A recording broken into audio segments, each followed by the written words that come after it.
Welcome to the best gambling show on the internet. This is the home of the money pick. Make sure you hit the like button. Make sure you subscribe. Training camp, betting, power rankings, and you'll see these are different than the normal power rankings. I'm glad to be here, and my bad on the delay. I did the video yesterday, and it ended up being 2 hours and 30 minutes. We can't do that, obviously. Normally, the last 3 or 4 years, we did the 55 to an hour. I'm going to try to keep it in that time frame. Let's get this money. Great to see you guys. Season starts. Once every team is in training camp, we're ready to go. Get ready, buckle in. We're going to get money again this year. First, number one, I have the Ravens. And I'm not trying to be controversial, but I do think this is the Ravens' year. And maybe I say that every year, but I think this Ravens team has made significant strides. I'm not sure why people are ignoring the additions to the secondary. When I was studying all 32, I think the Ravens will have the best secondary in the league. And when you go up in the playoffs against Mahomes, when you go up in the Super Bowl against someone like Hurts, Josh Allen, we know the type of players you will play and the quarterbacks you will be up against. And I think that secondary is very, very good, and it's going to help the Ravens immensely. Now, I don't like the pass rush. That is a weakness. But this offense is just an absolute train, and I think it will be. Now, you have an average offensive line, and I'm not a big fan of the D-Hop signing, but I don't think it's going to hurt. But I do feel like another year with King Henry, Lamar Jackson will blend in. I think they'll have a top 5 running game. And honestly, they should be top 3 in explosive pass plays on the play action and Lamar Jackson getting things going. It has to be the Ravens' year. They're poised. I really like what they did on defense. No pass rush to speak of, but what are you going to do? At number 2, I got the Philadephia Eagles. And obviously, I'm nitpicking here. The Eagles are obviously the easy answer to number 1, but we aren't betting last year. And I'm not judging Jalen Hurts' performance based on the Super Bowl. If any of you guys watched the player prop videos last year, we got against Jalen Hurts a lot, and I'm a huge fan. I just think his performances are irregular, and also Jalen Hurts doesn't have much luck. New offensive coordinator again due to their success. But if you look at the Eagles roster, you can't really find any holes.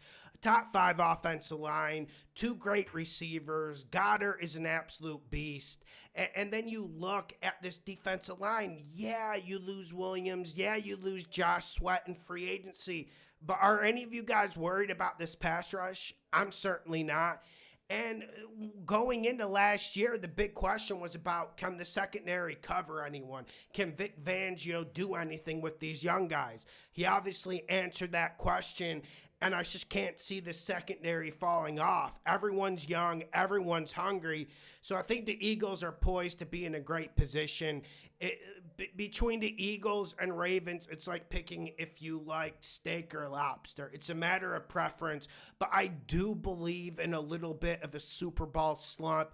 I do believe losing an offensive coordinator every year, even though I love Sirianni and defended him a lot last year, I do think it weighs on the team and especially weighs on the quarterback. I'm curious to see what Hurts does this year. I got the Eagles at number 2.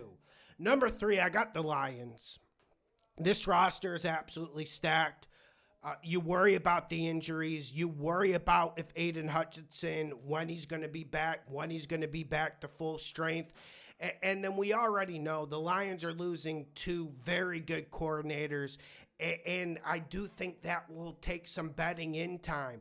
But I think as the season goes on, once you get to week 6, week 7, they'll start to acclimate, and then we'll start to see the normal Lions. Very good offensive line, but it's not elite like it was. Ragnar retires, you lose Zeitler. It's still a very good offensive line. Great running game. Same thing with the Eagles and Ravens. Like, it is a passing league. We know that.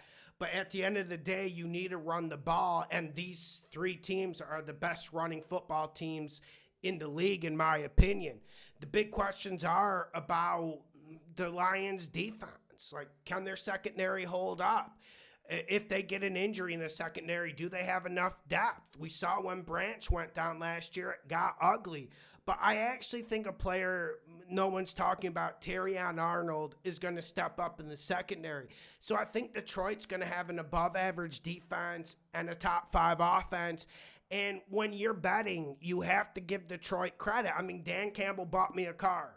It wasn't even based on last year's performance. It was riding him since his first year as Lions head coach. He goes for the jugular. If you're laying points to the Lions, he's going to try to cover for you. There's no field goals.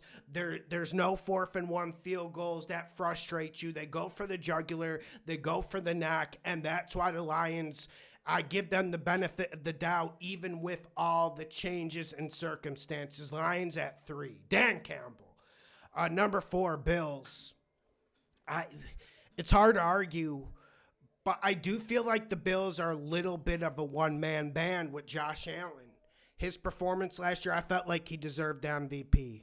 And I didn't even want to get into debate with it because I love Lamar Jackson, love Josh Allen, but I just feel like he's a one-man band. And finally, James Cook emerged as a star, as a dog on offense. And now Josh Allen has his best offensive line of his career, by far, in my opinion. The receivers are still lacking. The explosion is still lacking. That's a big reason why they're number 4 on this list. Another reason they're number 4 on this list is, can the secondary cover anyone? I mean, that defense was in shambles last year at times, and you can blame injuries, but they did get Milano back at the end of the year, but they still were shaky, and they still couldn't cover. Now, the Bills should be healthier, and that Bosa signing should help. I guess my big question is about Rousseau. I keep thinking Rousseau is going to transition into a top 5, top 7 defensive end. When is he going to do it? Can Bosa help assist that process with taking attention away from him? Von Miller certainly wasn't helping. And also, are the Bills a little bit small in the interior? Can you pound them? Can you enforce your will on them? We'll see.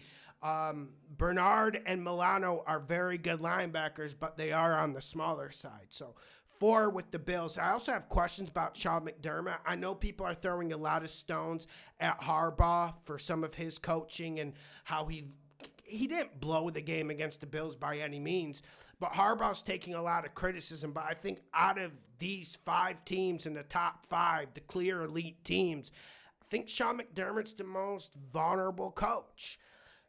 Number 5, we got the Kansas City Chiefs. Andy Reid, Steve Spagnuolo, Pat Mahomes. Next team. Okay. But that's really all you need to say. And you lose Joe Thuney in the interior of the line, and you do wonder, they struggled blocking last year for Pat Mahomes. You do wonder, are they going to be able to correct that? Once Pacheco got banged up around, what was it, like week 8 through 10, they had no run game the rest of the year. And the defense pretty much carried the team. Now, with the Chiefs' defense, though, I do wonder. I think their secondary will be strong and stronger than it was last year. But is there anyone to help Chris Jones? Nick Bolton gets a lot of pressure, but his pressure comes from linebacker. So that's the big question about the Chiefs. Are there enough stars to step up? But the big star that's coming back, I don't want to say he's a star or anoint him a top 10 receiver or anything like that, because I don't think he is. But I think Rashee Rice coming back is an absolute gigantic addition. Should he be suspended? Should he be in jail? I'm not going to talk about that. If it was another team, he would be suspended, though. Let's be honest. But you get Rashee Rice back, Hollywood Brown coming in for another year, and Xavier Worthy pretty much peaked once week 13, week 14 started. Are we going to see anything out of Travis Kelce? But I think these wide receivers will pick up the slack. I'm 50-50 on Travis Kelce. I'm 50-50 where I think he just might be done. And who knows, maybe he could get a boost. Maybe he could get a second win. Let's get to number 6. We got the Los Angeles Rams. Yeah, this is where the list gets tough. Like I said, 5 elite teams, 5 absolute juggernauts to choose from. But once you get to 6, this is where the debate starts to happen. And like I said, this is a working document. I was a little bit concerned with the Rams last year. I felt like once that offense got fully healthy, I felt like this would be a pretty dominant offense. And the Rams were an absolute cash cow for us. I didn't see it coming into the year, but I felt like we took advantage and we leveraged some really good situations. But even in those situations, they left a lot to be desired. And this offense was stagnant at times. This offense looked out of rhythm, out of place. You add Davante Adams, which I think is a clear upgrade on Cooper Kupp. It was ruthless. Was it cold? Did people like it at home? No. But Sean McVay needed to make the ruthless decision, and Nakua and Davante Adams is awesome. But they're relying on Kyrie Williams so much, and this offensive line isn't all that great. It isn't all that great. And without Kyrie Williams playing at a high level, he's taken a ton of punishment, firstly. He's unhappy about the contract, and they never really developed Blake Corum as a spell. When the Rams can't run the ball, when Kyrie Williams isn't having fun, this passing offense is mid, and it really shouldn't be, and sometimes you do question McVay. But the reason why I have to put the Rams at 6, I think this defense is nasty. They're young, they're hungry, they're unknown. Jared Verse is my favorite player in the league. Fisk on the defensive line. I feel like their defensive line is one of the most versatile in the league outside of the Eagles. They have a rotation, and the secondary has a lot of no names, but a lot of those young players played well last year. Linebacking core still sucks, but the Rams linebacking core always sucks. Let's get to number 7. And I don't like this because it goes against my football fundamentals. I talk about defensive line and offensive line play more than almost anyone. And I have to go with the Bengals. But I have to just almost put like a caution on this, like a pack of cigarettes. Firstly, I was looking at the offense lines preparing for this video. Man, being generous, I think maybe this is 29th, 28th offensive line in the league. You could say it's 32, and I would not smug my nose at you. Secondly, the defense, and we know how bad it was, and you fire a defensive coordinator in Gene Aranawumo. Wow, I butchered that name. And you bring in a new guy, and I do believe in the new defensive coordinator boost, but is there enough talent here? Is everyone ready to go? We don't know what's going on with the first-round draft pick at DN. We don't know what's going on with Trey Hendrickson. And this is a common thing with the Bengals. They are a Mickey Mouse organization, and please do not bet them the first 3 weeks because they're not going to be ready, and obviously it's not changing. But Joe Burrow. I felt like Joe Burrow was the best quarterback last year. I mentioned how much of a one-man band Josh Allen was. I feel like Joe Burrow was the best quarterback last year. And the offensive line's terrible, but his footwork has just reached Tom Brady levels. And I'm not trying to glaze him. I'm a huge fan, and at least you got T. Higgins and Jamar Chase back, Gesicki developing. I just think when you have a top 5 offense in this league with the rules, with Joe Burrow, I truly believe the Bengals are going to be competitive, and they'll make the playoffs this year. And I would not want to play them in the playoffs. So it's the Bengals at 7. You can critique me because it's going against my football fundamentals. It really is. So I completely get it. And they can't cover anyone in the secondary, but I do think they'll be better. Number 8, I got the Texans here. I think this is the best defense in the NFL. Do they have the most money invested in their defense like the Pittsburgh Steelers? No. But they've drafted well, and I like the combinations they can throw at you. I like the Gardner Johnson signing. I love Danielle Hunter and Will Anderson, especially when I'm seeing some of these defensive end contracts going this offseason. The weakness is at DT, But I think this is a very good defense. And Jalen Petrie coming back healthy with Stingley. I think Stingley was a little bit better than Surtain last year, but who cares? Both are elite. I think this Texans defense is the best in the league, top 3 in the league, just if you want to be fair. Now, onto the offensive side of football. Man, I felt like D'Amico Ryans made the cutthroat decision and got rid of Slowak. Yes, the offensive line was bad last year. Yes, they were losing physical one-on-one battles last year. All that is correct. But also schematically, in terms of communication with the big guys up front, they weren't picking up basic blitzes. Anyone who watched the Texans last year just knows you send a A-gap blitz and the offensive line is in shambles, let alone when the Chiefs are sending zone blitzes in the playoff game that the Texans probably could have won if they were able to just pick up a blitz or two. So I know you get rid of Tunsil and you bring in Cam Robinson. This is probably a bottom 5 offensive line, but I'm cautiously optimistic on the offensive line. I'm cautiously optimistic on them getting Christian Kirk, and I'm bullish on D'Amico Ryans. I trust him, and I felt like he made some kind of just puzzling in-game decisions last year, which is something he didn't do his first year. I think he's course correcting. I think Stroud will be very good, and yeah. And if Joe Mixon can play like he did last year, Texans are fucking dangerous, man. Number 9. This one is tough. I got the San Francisco 49ers, and I don't want to do this. And I'm not trying to be contrarian, but before that shoulder injury, remember when Purdy missed that big Green Bay game mid-year? Before that shoulder injury, I felt like Purdy was having his best year quietly because the 49ers were in shambles last year. And I think that continues with Purdy.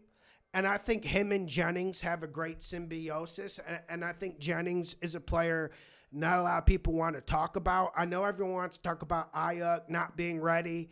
I know everyone wants to talk about Pearsall getting shot last year. I get it. But I feel like if you have Jennings, Kittle, and Christian McCaffrey on the field at the same time, man, if Shanahan calls good plays like he should, I think that's enough. And obviously you want more, and obviously these teams above them have more.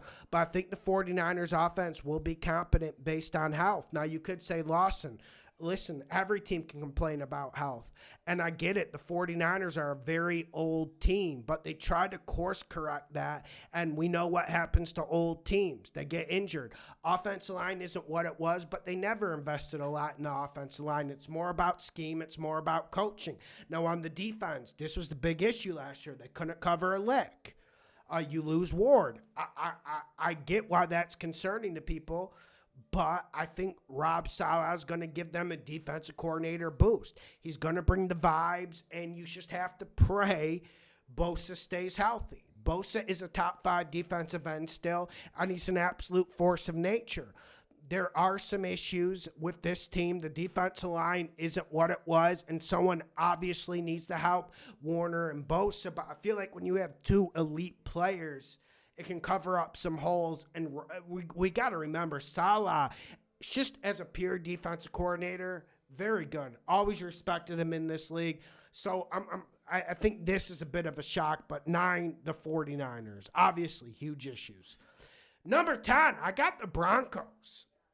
I mean, this is a tough team to place, guys, because if you take quarterback out of the equation, we can easily make a case that this is a top 5 roster.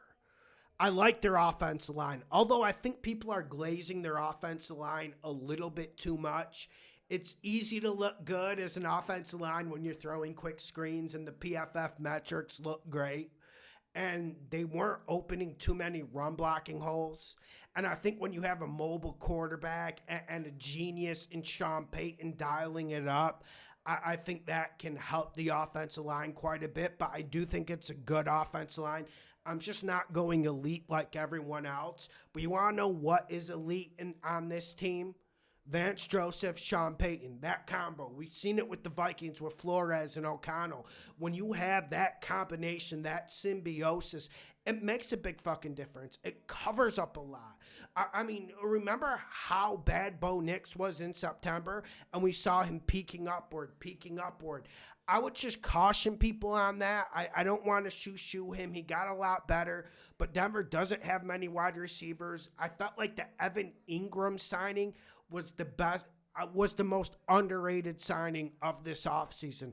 On defense, what can you say? It's a top 5 defense, and this front 7 can come at you in a variety of ways. It's just, what do you think's better? Their secondary, which is absolutely stacked, or this front 7 that can come at you in so many different ways? Do I think the front 7 is overrated? Like when we plug in Madden when it comes out, do I think they're going to be overrated? Yes, but we have to remember the Vance Joseph effect, the Brian Flores effect. They know how to create pressures. They know how to coach players. I got the Broncos at 10. The only question really is Bo Nix, and I know it's not popular to say that because everyone wanted to go with Jordan Love last year as well. It's just sometimes players plateau. Sometimes the sophomore slump is real, and I'm a huge Stroud fan, and I told you guys that was coming last year. Number 11. We got the Washington No Names. This one was tough. I felt like Cliff Kingsbury was phenomenal last year. I do wonder how many rabbits out of the proverbial hat can Jaden Daniels and Cliff keep pulling? How many 4th down conversions? Not 4th and 1. It's not like the Eagles going up the middle. We're talking hard yards. We're talking 4th and 3s, high leverage situations, and they got him. And Jaden Daniels made some phenomenal plays. You add in Deebo Samuel. I'm not as excited about the Deebo Samuel trade as everyone else, but I'm waiting to see on it. I'll be optimistic. He's a warrior, so that's one thing about the Commanders' locker room. I don't know if anyone in the league had a better locker room outside of the Lions last year. Someone could fact check me on that. And this offensive line just went from being average. I think it's a very good offensive line now. And you add Tunsil, although lots of penalties come from Tunsil. Let's see if he's more focused. But defensively, this is what I'm worried about. Who's going to help Armstrong with the pass rush? I know Frankie Louvu was good at times, but he is a linebacker, and Dan Quinn's going to move him around. He's going to use some amoeba fronts. I think it's going to help. I'm just not necessarily sold on the Von Miller addition.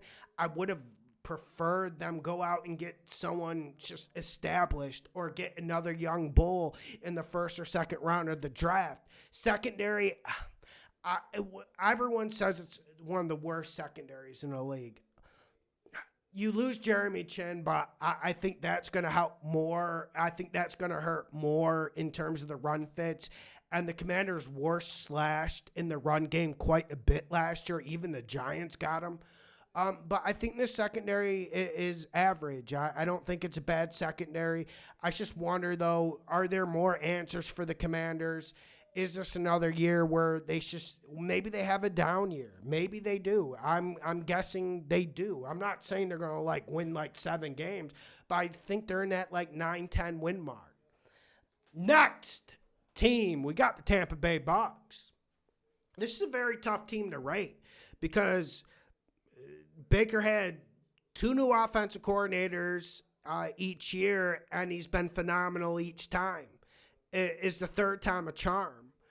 We know how balanced this Bucs receiving core is, but this offense, you remember, even 2 years ago, they weren't able to run the ball at all, and we saw last year with the running back core and the offensive line, they were finally able to establish the running game, and they were a very balanced offense. So I think this offense is going to be very good. I see no reason why it can't be top 10. And I'm not worried about the offense. I think the offense will make strides. And I think a player like McMillan, I'm more excited about him than the draft pick from Ohio State in terms of periphery receiving options. But on defense, this is my issue. I felt like the secondary was horrendous last year. I know they had some injuries, but they didn't cover anyone. Also, Todd Bowles teams, they don't get a lot of pressure without blitzing. And I felt like this Tampa Bay defense at times was below average, just not up to snub. Yes, they're great in the run fits. Yes, it's very tough to run the ball against the Todd Bowles defense. But I do wonder, does Bowles have enough dogs on that front seven to win battles? I mean, and how long are we going to rely on Vita Vea, who... Listen, Vita Vea's great, but how long can you rely on Vita Vea to just completely clog up the two gaps between the center and the guard? I do wonder. I do wonder maybe if this NFC South is a little bit more tricky than everyone's letting on. Number 13, I got the Chicago Bears, the Bears. This is tough because I've been anti-Caleb Williams since I watched him beat up the UPS third and fourth string defensive players with the Bengals. Remember when he was playing with his first string the whole first half and the Bengals had third and fourth stringers and everyone went wild because Caleb Williams made some plays? I'm not a big Caleb Williams guy, but I'm a big Ben Johnson guy, and I'm a big what the Bears are doing guy. I do want to temper expectations. Did they make the offensive line better? Drastically. Is it a great offensive line or very good offensive line? No, it's an above-average offensive line, but that should be good enough with Ben Johnson and his brain. Now, wide receiving core, how much does DJ Moore have left? He should have a lot left if he gets proper service from Caleb Williams. You have a Odunze. I think he'll peak, but we'll see. On defensive line, I like the additions, but I do want to temper expectations. This is an above-average defensive line. They have no dogs. I mean, the best player on the defensive line is Montez Sweat. So just temper your expectations. But the elite part of this team for me is their secondary. I love Brisker. I love Johnson. I think they're going to be very, very competitive in the secondary. And I'm curious what Ben Johnson can do. But with the Bears, it just comes back to what Caleb Williams can do. Is Ben Johnson going to get him to be a professional? We're hearing things already. He's struggling to get the plays in. We saw that Thanksgiving. Eberflus took the blame when the clock ran out, but, a quarterback needs to be an alpha on the field and make those decisions. You either have it or you don't. And I'm not sure Caleb Williams has it. I'm not sure he has the gusto, the heart. I don't, but we'll see. And I'm cautiously optimistic about the Bears, and I'm scared to bet against them. I'm scared. I won't be betting their games the first 4 weeks. 14, we got the Minnesota Vikings. Well, I know. A lot of people want the Vikings higher on this list. But, man, you guys know more about J.J. McCarthy than me. I don't really judge the college rookies, and I know he's not a rookie, but he never played a snap in a regular season game after that injury. I let you guys do that, but I watch preseason, and I try to judge off that. And I don't take preconceived notions from college, what Mel Kiper or the experts say. I don't take that into our betting because that's how you fucking lose. I'm worried about J.J. McCarthy. I'm not sold. I'm glass half empty on him, but I wish I was glass half full. But the thing that can make you glass half full is you add Will Fries in the interior. You add Ryan Kelly in the interior. Both are old. Both were injured last year with the Colts. But I do think they can improve. And then you got Darius Shaw back. And you still got two great wide receivers. And I'm looking forward to watching Addison this year. I think the Vikings have a very good, very balanced offense. And a big part of why I understand the optimism about McCarthy is Kevin O'Connell is a quarterback whisperer. And like I mentioned earlier in the video, when you have that combination like Flores and O'Connell, it can cover up a lot of holes, and it makes a huge bit of difference when you're competing in this league against teams that might be better, might be in a better situation injury-wise. And on defense, I'm really worried about this secondary. I'm really worried about this secondary from Minnesota.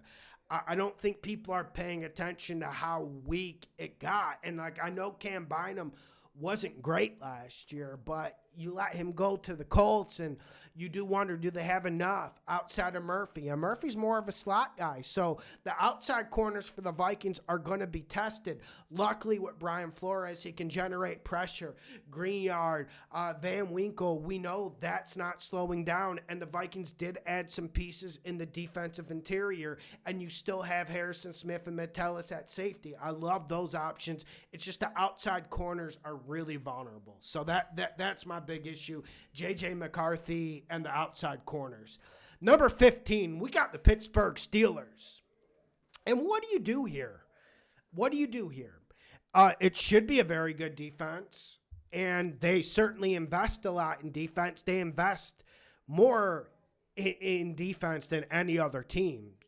And normally you don't want to do that with a defensive coach. Like, Broncos didn't invest too much money in Vance Joseph's defense. Vikings have barely invested any money in Brian Flores' defense, and they get results. But what results have the Steelers gotten? When it's a big game against a real team, against a real quarterback, this defense gets thrashed. And the elephant in the room is Aaron the Game Rodgers. What is he going to do? Is he mobile enough? Is this young offensive line good at pass blocking? I think the offensive line, I think they'll actually take a step up run blocking. I do like some of these pieces, and they're a very young offensive line, like I'll state again.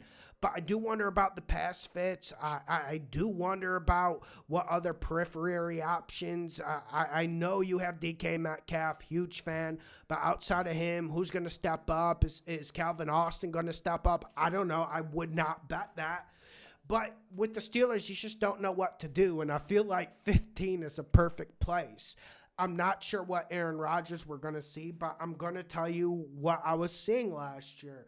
Around week 7, week 8, it looked like he found an extra spark. There was more mobility. There was more verb on the throws down the field. Rodgers is going to need mobility, and I honestly have more questions than answers, guys. Like, I like predicting. I like putting my reputation out on the line, but how can I? I don't know how Arthur Smith and Aaron Rodgers are going to vibe. I don't know if Mike Tomlin is what I thought he was. I mean, after that team got destroyed by the Ravens in the playoffs, and we just saw the end of the year, I was calling that end of the year, but still, the lack of fight, the lack of gusto, teams just running it on them. Watt not having a tackle the last 3 or 4 fucking games. What's going on? That's why I said, like, the defense is stacked, and the Jalen Ramsey thing is stacked. But I do wonder, guys. I do wonder. At number 16, we got the Arizona Cardinals, and this is where the list gets controversial. But firstly, I have to say, I think John Gannon is a very good head coach. He worked absolute miracles with limited bottom 5 talent, to be honest, his first 2 seasons with the Arizona Cardinals on defense. The secondary still has some issues. I do like Garrett Williams, though, and they do have some young pieces back there. Budda Baker at safety. But this is the best defense, talent-wise, Gannon has had by far. And you add in Josh Sweat, finally, they have someone who can provide an edge rush. And that's what the Cardinals need. And I think scheme-wise, tempo-wise, playing in the desert, I think they're going to be a hard out, and I think they're going to make us money. Like, do I love the Cardinals -5 at the Saints like everyone does week 1? Not really. I don't trust them yet on the road. But at home, I think we're going to make bank. And on offense, we just have to be realistic with the Cardinals. Offense line is steadily improving, but Kyle Murray is mid. But here's my thing with Kyler Murray. I just want him to be average. I don't need the elite games, and I don't need the poor zero games where he's absolutely hapless. If he just gives average play and they find more continuity and rhythm on offense, guys, I think they can surprise this year.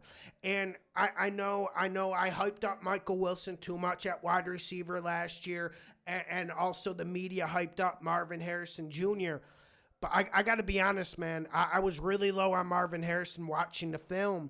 But once it got to week 10, week 11, did you guys notice he started playing better? He started winning more battles, and Kyler Murray developed better chemistry with him.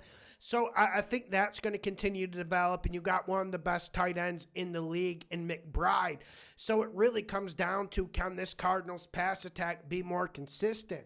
Because like the Packers last year, if you look at it, the Cardinals, they were very good on offense when James Conner was having a day, when James Conner was going off. And if James Conner got hurt or he had to take a breath on the sideline to drive, it was kind of a non-functioning entity at a point. So they're extremely reliant on James Conner. But the man's an absolute warrior. And didn't he beat cancer or some shit? Like, I just was shocked by James Conner's performances last year. So this offensive line is getting better, and I feel like this Cardinals team is just playing with gusto, and I like what John Gannon's doing there. Give me the Cards at 16. At number 17, I hate to do this because they were a cash cow for us last year, but we knew when to get off them in the playoffs. Number 17, Chargers. It pains me to say this, and this isn't me A-logging or getting against Justin Herbert. It isn't. It isn't. I'm not Emmanuel Acho.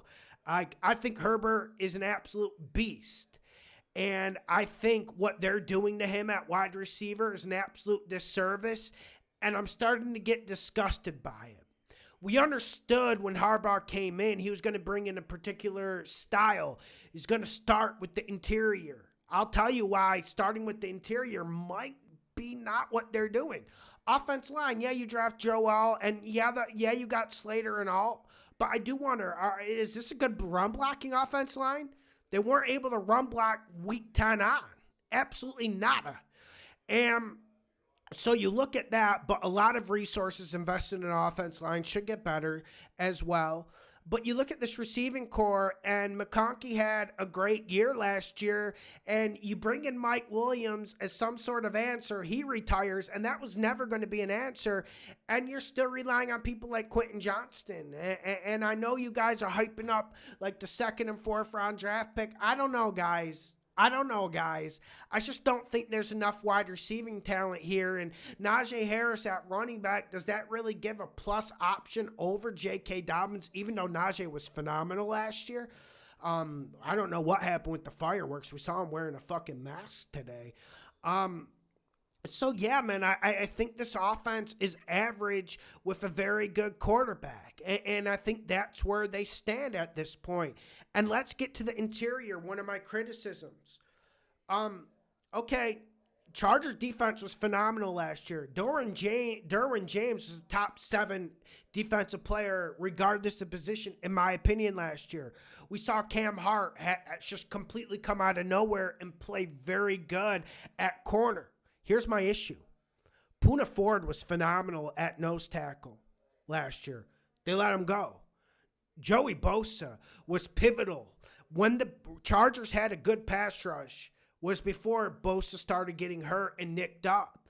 Outside of Bosa and Poona Ford, Mac has no help. And I think that's going to exacerbate when you don't have Bosa and Poona Ford. I'm nervous about it. I think the Chargers are in an absolute cutthroat division. I think the Raiders are better than people think. And I think this Broncos team isn't going anywhere. I worry about the Chargers this year. If there's one team to fall off a cliff, it will be the Chargers. At 18, Fins. I know we want to be dramatic. We want to say it's over. We want to say McDaniels is out. We want to say Tyreek hates Tua. I mean, all that might be true, but I I do think the offense line will be just a wee bit better, although losing Tron Armstead is an absolute gut blow. But they needed to move on. They needed to get younger.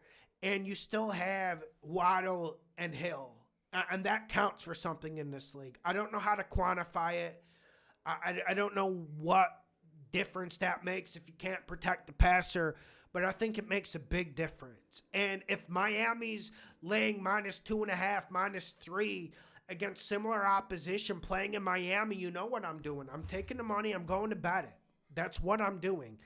And defensively, the secondary might be the worst in the league. It might be. And you can make that criticism. I would go there. I think Artie Burns was carted off already. And when you're relying on Artie Burns, like, that's where we're fucking at. But Jalen Phillips should be healthy. Bradley Chubb should be healthy. Chop Robinson coming off a quiet, very good year. I think they can rush the passer with Zeiler in the middle, plug in the run fits. And I felt like schematically, I liked what the Dolphins did on defense last year. And I don't think the Dolphins are going to fade away like everyone thinks. This is McDaniel put up or shut up year. And I think the Dolphins can respond. And I think they can be dangerous. And I absolutely love their over 7.5 wins. Number 19, we got the Green Bay Packers. I know it sounds crazy. Now, you could see the Packers winning the NFC North, or you could see them finishing in 4th. I can see it. But I don't like the way this organization is constructed. I don't like their process and planning. When I look at the Packers, every single year we say, oh, they're the youngest team in the league. Oh, this receiving core is stacked. Look at these young bulls. Does it ever really translate? Has Jordan Love taken off? I think Jordan Love's a liability. And I think LaFleur deserves a little bit of blame on that. I mean, first, when he started starting, it was more of a West Coast system, dink and dunk, get it out of Jordan's hands. He got a quick release.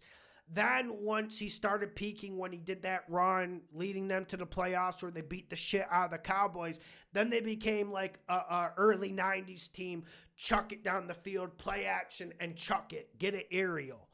I don't think they have the receivers to do that. I don't think they have the dogs to do that. And I don't think they have the quarterback to do it unless they're prepared to take 15 to 18 interceptions a year, which in this current NFL just doesn't work. So you're looking at that, and then you're also looking at another fact. Look at every Packers drive. Look at any good drive they've had. They're Josh Jacobs centric. This is a power running team. This is Josh Jacobs' team. This is an offensive line that's good at run blocking team. This is not a team that's balanced, and people need to realize that. On defense, everyone said getting rid of Joe Barry, that's going to make the team better. No, it didn't make the defense better. They got worse. And you let Jair Alexander walk out the door, and they were and like LaFleur and that organization was criticizing him the whole year. He's the only one that can cover in the back end. Like, I know Xavier McKinney's good at safety, but none of these corners can cover.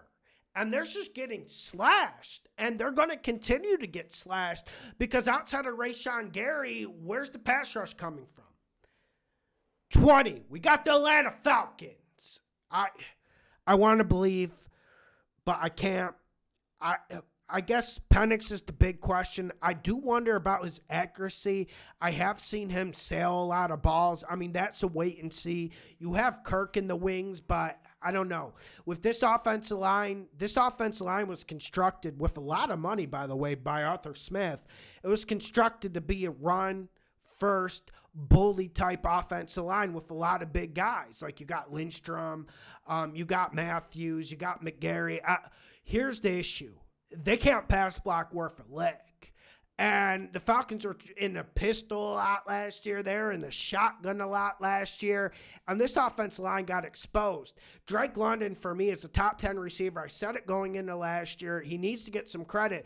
But is he going to get the service? I don't know. There's big questions, and there's big questions about the offense coordinator. There's also big questions about Raheem Mostert. I was wrong about Mostert. I thought he would come in and rejuvenate this team and take them to the next level. He managed to make the defense worse when the defense actually got better. They did finally add some pieces on the edge on defense. I don't know. I'm waiting to see. When have the Falcons been able to get pressure with 4 guys? I like their secondary. But their secondary was good going into last year, and they're absolutely horrendous. Was it scheme? Was it guys like Jesse Bates getting older? I don't know. I really don't know why the secondary was so bad last year. I know A.J. Terrell's falling off a little bit, but, I mean, come on, man. Like, they were atrocious last year, and at a certain point, it has to come down to coaching. Number 21, we got the Dallas Cowboys. Them boys. Tough on this. I see the optimism.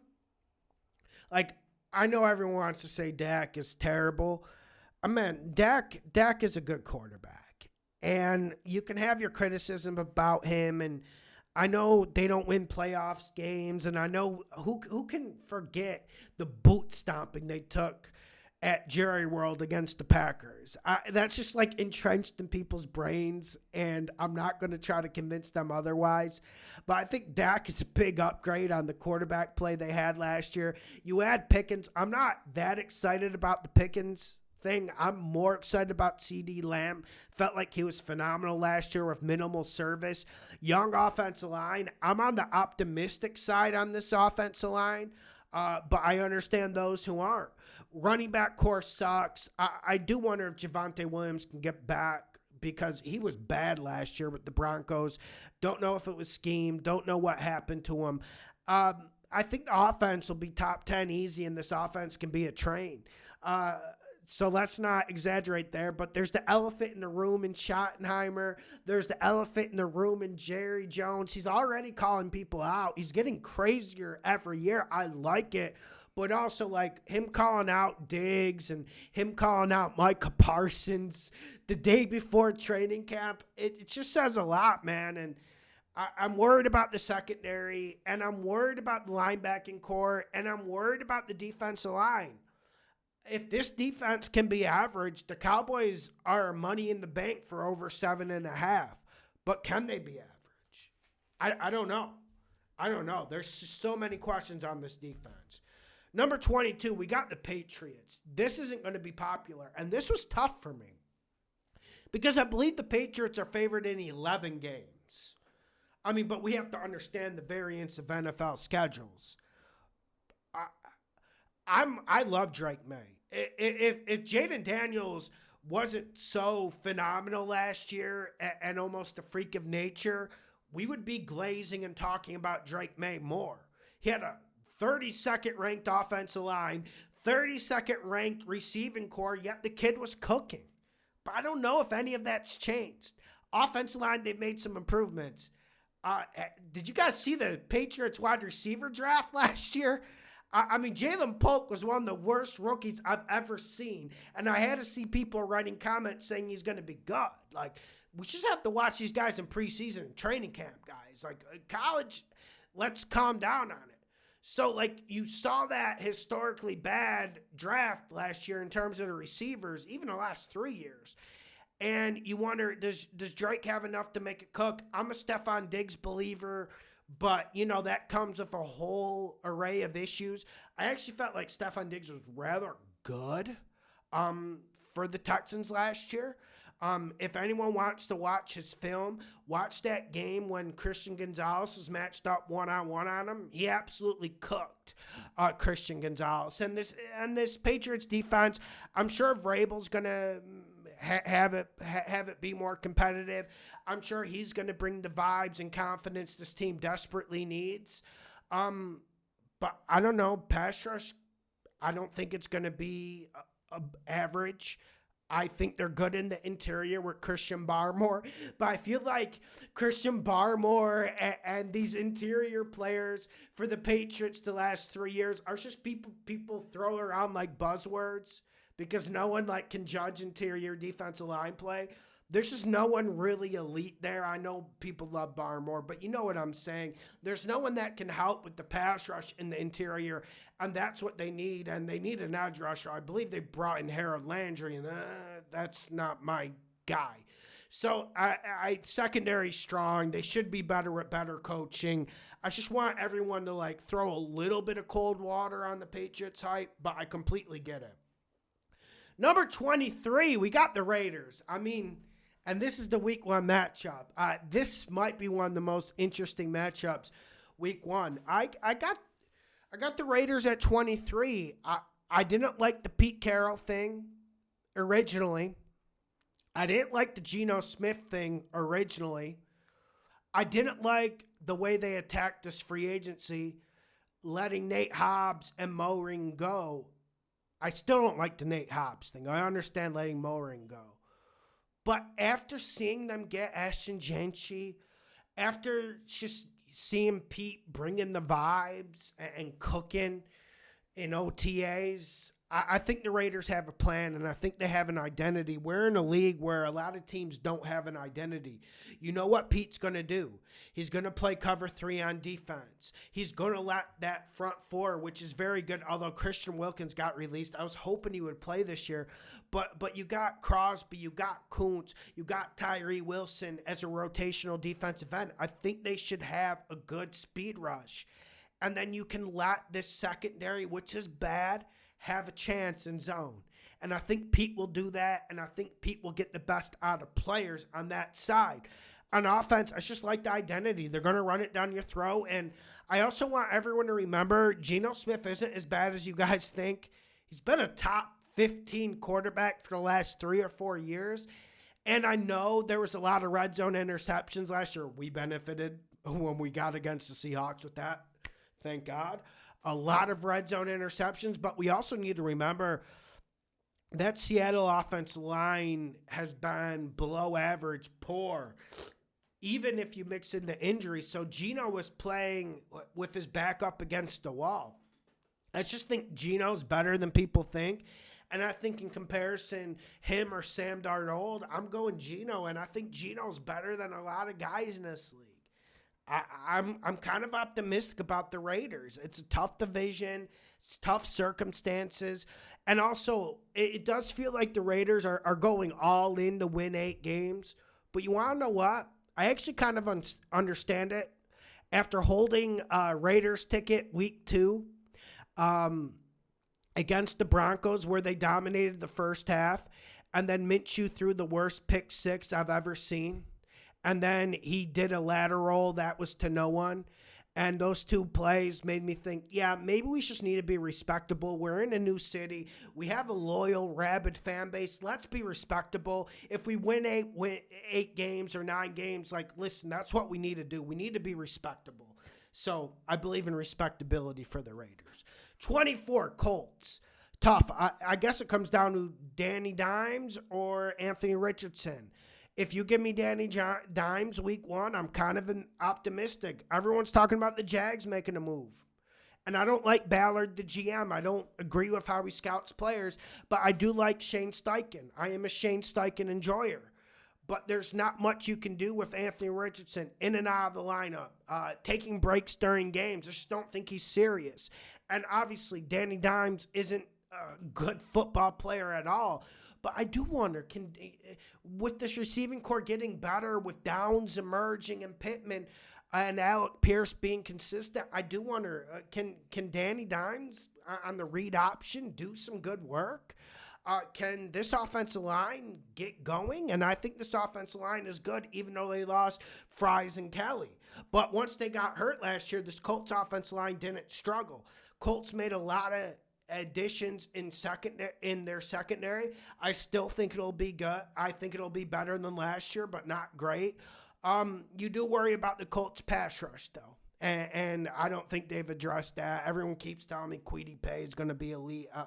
Defensive tackle-wise, they're elite, but defensive end, edge rusher-wise, the Colts have been lacking for a really fucking long time. Number 25, we got the Jets. Thinking about putting them higher. Listen, you guys know I like Justin Fields. And I think this is a good spot for him with a good coach. I think Aaron Glenn's going to bring some serious vibes, some good energy. And I don't mean to use vibes because it sounds lazy, like a hippie saying, oh, good vibes, man. And like he uses that just for everything. But sometimes you need vibes, you need different settings, you need different voices. And I think Aaron Glenn will do that. And I think this defense is going to be underrated, man. I know everyone's poo-pooing this defense, but Jermaine Johnson got hurt week 2 at defensive end against the Titans. I'm high on Jermaine Johnson. I'm high on Will McDonald, even though last year was a down year. And Quinton Williams has to play better. And you still got a good linebacking core with Sherwood emerging out of nowhere last year. I guess the question is the secondary, but you have Sauce Gardner and you have Aaron Glenn, who's going to bring in a philosophy and identity. There's a lot of teams in this league that don't have identity. I remember when we first started betting the Lions in Dan Campbell's rookie year. He kept playing man-to-man, and they kept giving up fucking 50 points. I remember that game against Seattle, but Aaron Glenn stuck to it. He stuck to it. He kept playing man-to-man, and you saw his system come to fruition. And this offense, I think this is the best offensive line the Jets have had in 5-6 years. Is that saying a lot? Absolutely not. Like, that's like saying, like, yeah, like, Lawson, you look better today than you looked like 5 years ago when I was like in a fucking basement. It's just, but yeah, Garrett Wilson is enough. The wide receivers, I don't think they're going to throw it a lot. This is going to be a run-first team, and they have 3 good running backs. If I was a team like the Cowboys who needed a running back, I would call about some of the depth options the Jets have. Next, 26, we got the Carolina Panthers. Bryce Young. I'm curious what Canales does with Bryce Young. I think the Panthers should be very good running the football. And I think Bryce Young can play average football. If he plays average football, I like this receiving core. It's the best wide receiving core he's had by far, but that's not saying a lot. That's like saying it's your favorite forest fire. But also, I actually feel like this wide receiving core is good. I actually feel like there's versatility and a wide array of options. Offensive line can't pass block. Maybe they'll get better, but they can run block and they can go forward. And I do think Canales needs to open up more in the play action game. That was one thing, if I had to critique some of his play calling, I would like to see more. Now, Chuba Hubbard, we got to mention him. He was phenomenal last year. Now, defensively, this is why they're 26. Derek Brown comes back, but this defensive line is really weak. Not sure why Jadeveon Clowney wasn't bought back. He was a good teammate. I don't get it. And then you got a linebacking core and Josie Jewell caught because of concussion issues. And you got a secondary that's very vulnerable outside of J.C. Horn. I just think this comes down to what Bryce Young can do. And I'm curious to see. Number 27, we got the Jacksonville Jags. Tough. What are you going to do here? I've always been a Lawrence believer, but guys, I have to take the L on that, right? Is there any hope? I mean, you have Lawrence and Thomas Jr., and you have Liam Cohen, who was a great play caller with the Bucs last year. And the Jags offensive line actually should be better. I kind of did like some of the small increments and improvements they made there. But can they run the ball? Can Etienne be what he was 2 years ago? Can they work Tank Bigsby in for a power running game to give Lawrence a little bit of help and a little bit of a breather? I'm not sure. Defensively, I mean, defensive line always looks stacked on paper. Like you got Armstead, Hines Allen, you got Trayvon Walker. I don't know, outside of Josh Hines Allen, like no one really does anything consistently. And even Josh Allen Hines, who I think is a top 10 defensive end, he goes missing and he's small and he can be bullied in the run game. I mean, Jags have 2 elite linebackers, but what does that do when you can't cover anyone? And I'm really worried about the Jags secondary. I got them at 27. Number 28, we got the Giants, and this is higher than I thought. It's like people need to be clear. Like, I'm not all that low on the Giants, and I wasn't poo-pooing you guys on Instagram about the Giants offseason. Like, it was a good offseason. If you take out the quarterback position, and I get signing Jameis, I would be fine and more optimistic if it was Jameis and Jackson Dart. But, man, Russell Wilson is a dead end. It is a dead end, and I'm just have to be clear about it. Andrew Thomas being healthy. Remember when he got hurt week 4, week 5, week 6, and the Giants' offensive line went from, like, below average to just not competitive, like a non-functioning entity.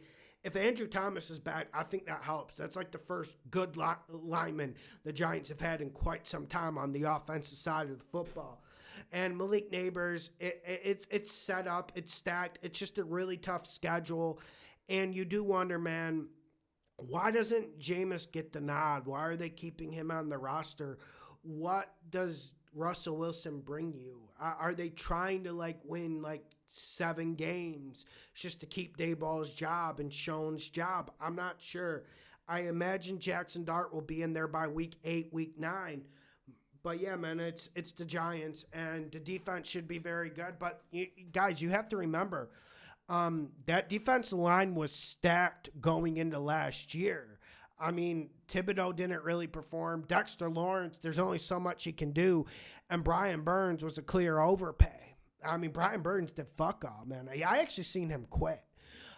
So when you look at that, the linebacking core is still weak. And I was really excited about Deonte Banks last year at corner, the young bull. And he just looked disinterested last year. I think they even benched him 2 times. And we'll see if the Giants defense can get better. I don't like the scheme of the Giants defense, by the way, as well. Number 29, Seahawks. I think this is the team that's going to fall off a cliff. Not that they were at high elevation last year, but I think the disrespect of Geno Smith will be shown. Darnold what was good last year for the Vikings. Let's give him credit. He battled, but let's be honest, man. Everything was perfect around him. Great offensive coordinator, pretty good offensive line, 2 great receivers, a good running back. I don't think he has any of that. And this Seahawks offensive line has been an issue for quite some time. If Lucas gets hurt like he seems to every year, it's just a complete freeway to the quarterback. And ask Geno Smith about it. Interior of their offensive line is very weak. I'm worried about it. And that's where Sam Darnold struggled. I mean, and like, people could say the Vikings offensive line wasn't good enough, but when teams are sending zero pressure, all-out blitz, and you have Justin Jefferson and Addison, at a certain point, that's on the quarterback to step up, grow some balls, and make the play, and Sam just doesn't have it. If everything's easy, if everything's functioning perfectly, yeah, man, Sam Darnold will be good, but I think we're going to see him benched by week 9 or 10 this year. Seahawks defense incrementally improved. Also, you bring in Cooper Kupp, you get rid of DK Metcalf, and I know everyone's excited about Smith and Jigba, but I think we're doing, like, fantasy football more because I'm sure he's going to get a lot of targets. But you go from DK Metcalf to Smith and Jigba and Cooper Kupp, I think that's doing Sam a disservice. I think Sunshine's going to see a lot of rain, and he's in Seattle. It's the right place. Defensively, I like their improvements. They were horrendous the first 6-7 weeks, and then they got better as the year went on. Yeah, man, I'm kind of running out of gas here because I didn't even take a break during the video. Number 30, we got the Cleveland Browns. I like the Mason Graham draft pick. I do wonder if Kevin Stefanski's on the way out. He probably should be. I've never liked his offensive scheme, and on paper, you plug him in, and the Browns' offensive line is going to look good. But you don't know if Bitonio can stay healthy. You don't know if Wyatt Teller can stay healthy. And you don't know if Pocic has anything left. And I'm worried about this offensive line. If they're healthy, I think they'll be able to run the ball. And I think they could be quite an upset merchant with Joe Flacco. But the fact that Joe Flacco or Kenny Pickett are our options is scary. Joe Flacco's going to need really good protection, and Jerry Jeudy is the type of guy to get open down the field, but I'm not sure Deontay Johnson's going to help much, and then Njoku's an absolute dog. I just wonder, can this offensive line hold up, and when do we see Shadur Sanders get a chance, if he gets a chance? That's the big question. Number 30 for the Browns. I think the defense will bounce back, though. I think this is top 15, dare I say, top 10 defense, knock on wood, because schematically they were a disaster in the secondary last year. I don't know if they quit. I don't know if there's lack of communication. I don't know if Jim Schwartz just kind of got overwhelmed with the lack of offense, but that defense was in shambles schematically. We'll see if Jim Schwartz can get those boys back where they should be. Mason Graham and Myles Garrett's entertaining them. 31, Titans, Cam Ward. I think Brian Callahan is now the worst head coach in the league. And he was last year. And if you watch the Titans, you'll see the in-game management.